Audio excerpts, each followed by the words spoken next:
আসসালামু আলাইকুম। আজকে একটা সবজি রান্না করছি, বেগুন আলু ঢেঁড়স দিয়ে। এই যেখানে মাছ ভেজে রাখছি, মাছ দিয়ে আজকে রান্না করব।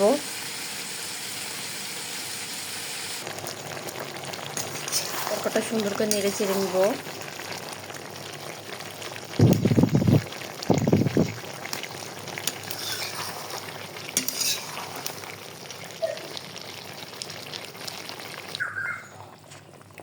এই তো এবার ঝোল দিয়ে দিয়েছি, তরকারিতে মাছও দিয়ে দিলাম।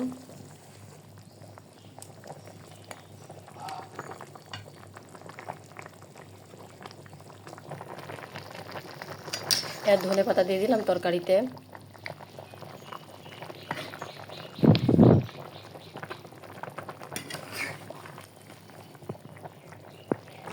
এই তো তরকারিটা কিন্তু প্রায় হয়ে এসেছে।